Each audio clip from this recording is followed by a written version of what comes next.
Baik pemirsa, ternyata Prabowo Subianto ini bukan satu-satunya menteri yang ada di kabinet saat ini yang kemudian difavoritkan ataupun juga dijagokan bisa masuk ke bursa calon presiden tahun 2024. Ada nama-nama lainnya. Kita lihat bagaimana survei tingkat kepuasan masyarakat terhadap kinerja menteri yang memang dijagokan untuk bisa kembali lagi bertarung meramaikan 2024.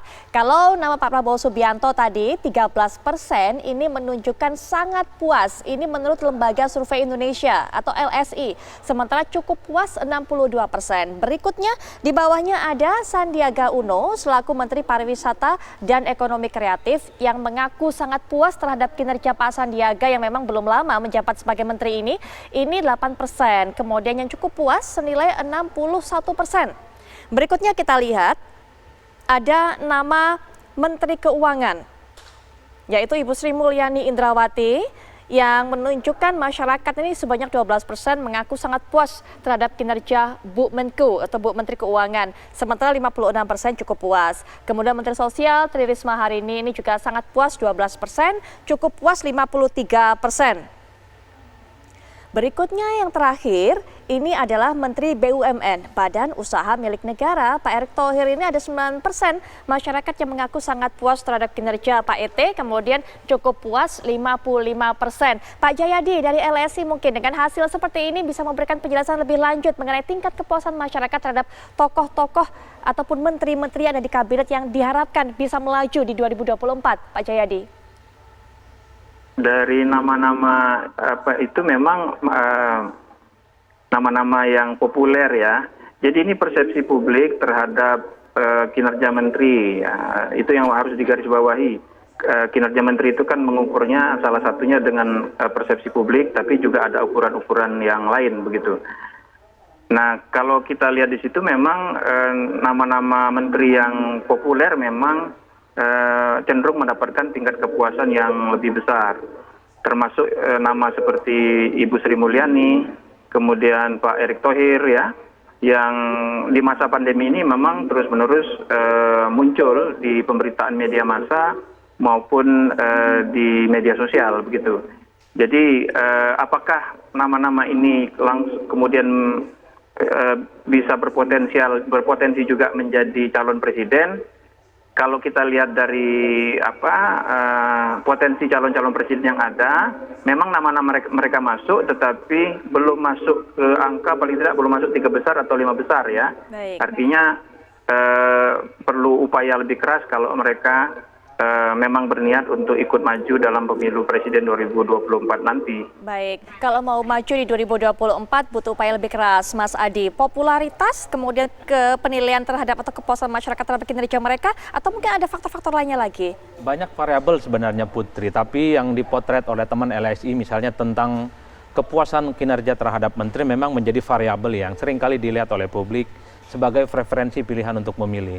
Tapi ingat bahwa ada sentimen psikologis namanya, di luar batas-batas apakah bisa bekerja atau tidak. Seperti merakyat, dekat dengan rakyat, itu menjadi preferensi pilihan politik. Kita ingat Jokowi 2014, 2019. Yang paling diingat utama oleh masyarakat itu karena dia merakyat. Suka belusukan, tidak berjarak dengan masyarakat. Prabowo misalnya dengan tingkat kepuasan kinerja cukup baik, popularitas dan elektabilitas baik, tapi saya melihat ada psychological barrier namanya. Ada jarak psikologis yang kemudian menjadi minusnya. Misalnya Prabowo agak sedikit berjarak dengan masyarakat. Kalau ketemu tidak bisa salaman langsung misalnya. Beda dengan Jokowi yang membaur. Itu menjadi salah satu sentimen yang itu bisa mengkristal menjadi satu sikap pilihan politik nantinya. Jadi dalam politik kita ini tidak melulu bicara tentang kinerja, yang itu didasarkan pada aspek rasionalitas.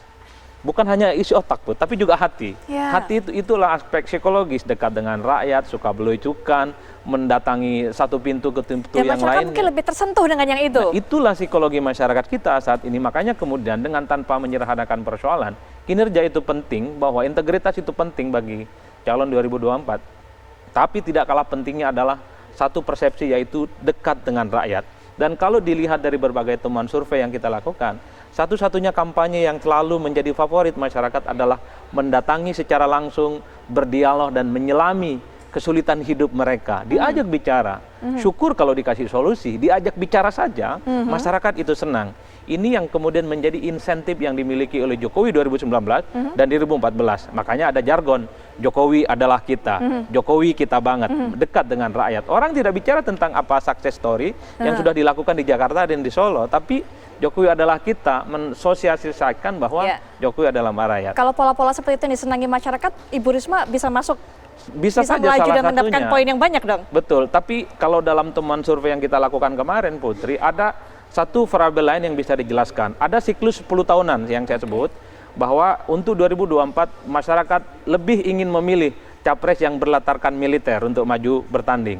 Karena sebelumnya sudah 10 tahun Jokowi dari belakang sipil. 10 tahun sebelumnya ada militer SBY. Maka setelah Jokowi 10 tahun, saya menyebutnya siklus 10 tahunan, ada sosok-sosok militer yang dinanti oleh publik, yang kemudian difavoritkan untuk jago bertanding di 2024 itu. Wallahu alam, jalan begitu panjang. Menarik memang. Selama tidak ada tsunami, saya kira petanya orang yang akan bertanding itu saja, Putri. Baik, Mbak Daniel mungkin bisa berikan tanggapan juga mengenai tadi tingkat kepuasan masyarakat terhadap kinerja Pak Prabowo selama menjabat menjadi Menteri Pertahanan. Ada lagi catatan tadi dari Mas Adi bahwa lebih dekat dengan masyarakat. Mungkin itu yang diminta masyarakat dari Pak Prabowo. Silakan Mbak Daniel.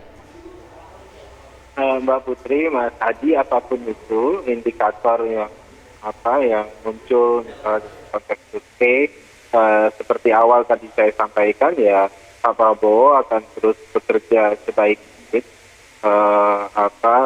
fokus dalam tugas-tugas beliau, kemudian kerja-kerja politik kemudian diamanahkan kepada teman-teman lainnya, sehingga apakah nanti Pak Prabowo membuat keputusan politik seperti apa di 2024, biarlah nanti Pak Prabowo yang paling tahu, karena beliau tentu punya keputusan yang terbaik untuk kepentingan rakyat.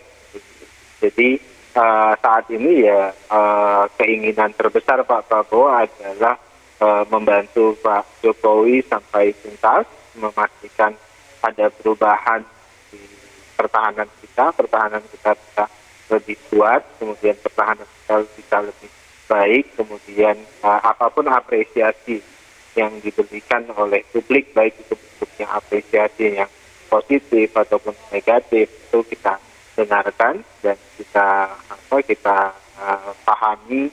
Kalau kemudian persepsinya adalah negatif dan itu perlu diperbaiki dalam konteks kerjanya Pak Prabowo di Kementerian Pertahanan, tentu diperbaiki. Kalau kemudian itu positif, ya kita anggap sebagai hadiah untuk terus bekerja lebih besar. Kalau istilah anak Medan itu jangan terlalu banyak mengkonsumsi umbangan.